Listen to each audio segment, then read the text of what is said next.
Your first to-do item in your mission to detect an exoplanet is to schedule a set of telescope observations using the Microobservatory Telescope Network.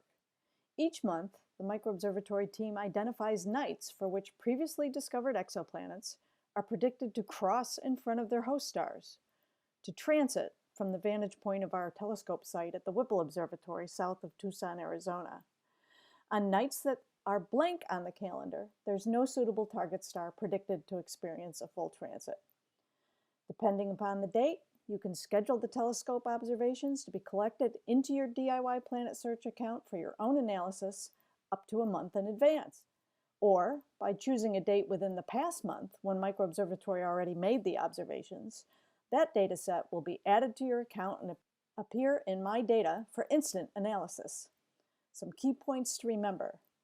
Because the Microobservatory DIY Planet Search Telescope is automated and weatherproof, it will collect data even if the skies are cloudy or when there's a full moon.